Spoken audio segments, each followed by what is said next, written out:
Seguimos en Ciudad Abierta, un espacio dirigido a la igualdad.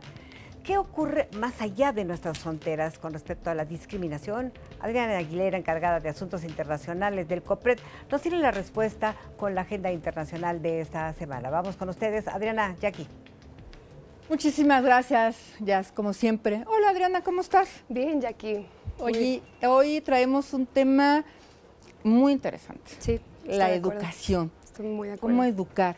¿Qué pasa en otras latitudes? ¿Qué pasa del otro lado del mundo? ¿Qué se dice sobre este tema de cómo educar en derechos humanos en no discriminación? Sí, claro. O sea, creo que me gustaría partir en que todo el mundo estamos de acuerdo que el derecho a la educación es un derecho humano, ¿no? Pero como que a veces no es tan claro la calidad que tiene que tener esta educación. Okay. Entonces, uno de los pactos, que es el Pacto Internacional de Derechos Económicos, Sociales y Culturales, en su artículo 13 establece estos principios.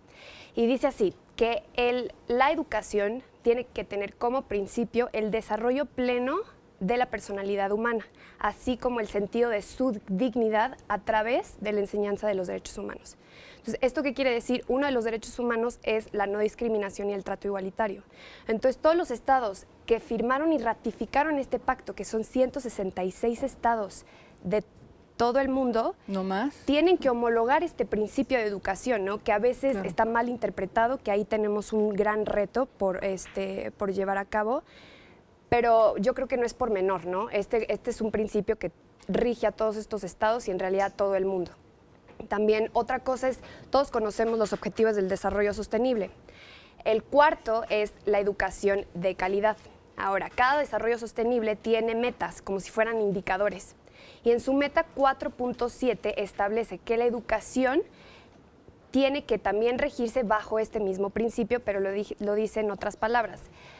Todo alumno o alumna tiene que ser educado de manera que aprenda sobre el desarrollo sostenible y el respeto a los derechos humanos y la dignidad. Entonces, ¿esto qué quiere decir? Que también está sustentado en un objetivo del desarrollo sostenible que se supone que para el año 2030 todos los estados tienen que homologar y dar seguimiento a estos objetivos, ¿no? Entonces, yo creo que a es algo reserva de que creo que vamos a dedicar una buena sesión para hablar sobre estos objetivos que como país y como ciudad nos impactan indiscutiblemente.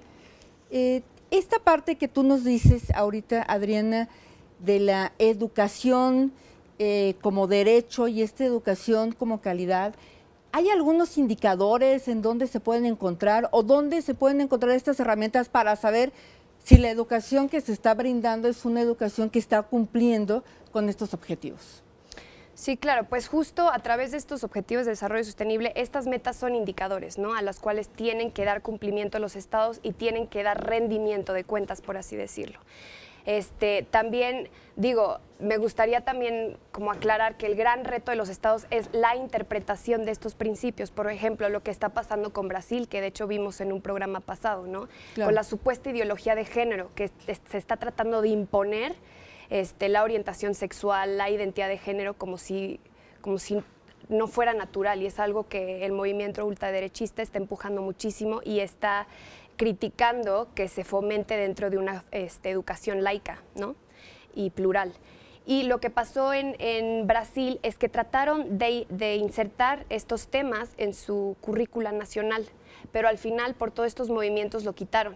Y ahora ya se aprobó esta nueva Plan Nacional de Educación y ya no tiene estos términos incluidos, ¿no? Entonces, muchas veces el reto de saber interpretar, de saber cómo aplicar los derechos humanos en el ámbito educativo, que creo que es algo que se debería de mencionar.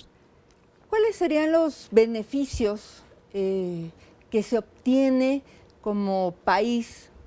Que a lo mejor nos pueden sonar muy obvia la pregunta, pero ¿cuáles son estos beneficios de esta educación? ¿Cómo se plantea esta educación que desde el marco internacional se está empujando para que el mundo ande un mismo camino, ¿no? ¿Cuál es ese beneficio?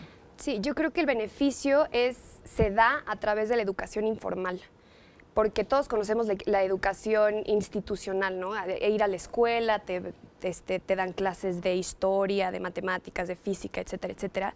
pero a través de la educación informal es donde se puede dar este chip o este cambio cultural en las personas, donde ahí se puede fomentar el trato igualitario y el fomento a la no discriminación, que yo creo que es muy importante. Por ejemplo, nosotros tenemos el Instituto Nelson Mandela, Claro. pero también hay fondos internacionales, tanto de la ONU como de la OEA, como independientes de organismos internacionales que fomentan este tipo de educación y incentivan al financiamiento de proyectos para también educar a la gente sobre el tema de derechos humanos y sobre temas particulares como es el de la no discriminación, el de equidad de género, en fin, toda una infinidad de los derechos humanos.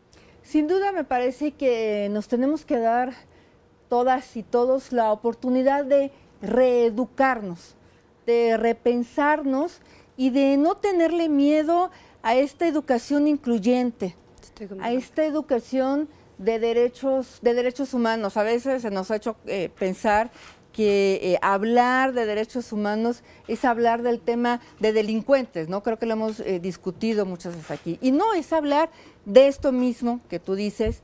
Creo que hoy Adriana nos ha dicho el compromiso que tiene México en el marco internacional de cumplir esta educación y pues que nos toca hacerla porque nos van a evaluar, ¿no? Va a llegar el momento en que se nos va a evaluar.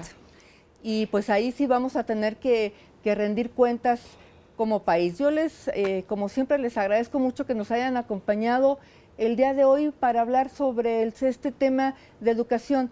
Es en verdad urgente que eduquemos a nuestras hijas, a nuestros hijos y a nuestro entorno en manera diferente. Así que nos vemos el próximo miércoles aquí en Ciudad Abierta. Doctor, vamos para allá. Luego. Gracias. Hemos llegado al final de esta emisión. Ciudad Abierta es una coproducción de Ciudad TV 21.2, el canal de la Asamblea, con el Consejo para Prevenir y Eliminar la Discriminación de la Ciudad de México, el COPRED. Nos vemos el próximo miércoles. Hasta entonces, muchas gracias.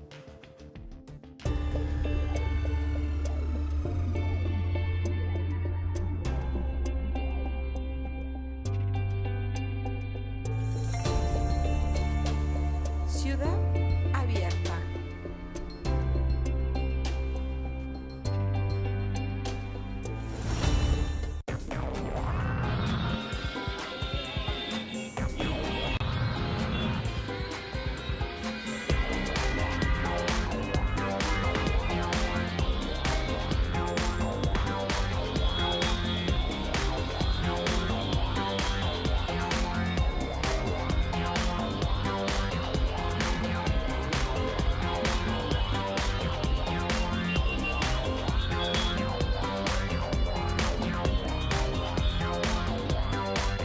Ciudad TV 21.2, el canal de la Asamblea, presentó El ombligo de la luna, con la receta indicada para la neurona de el Dr. Volavsky y la deliciosa conducción de Yasmín Alessandrini.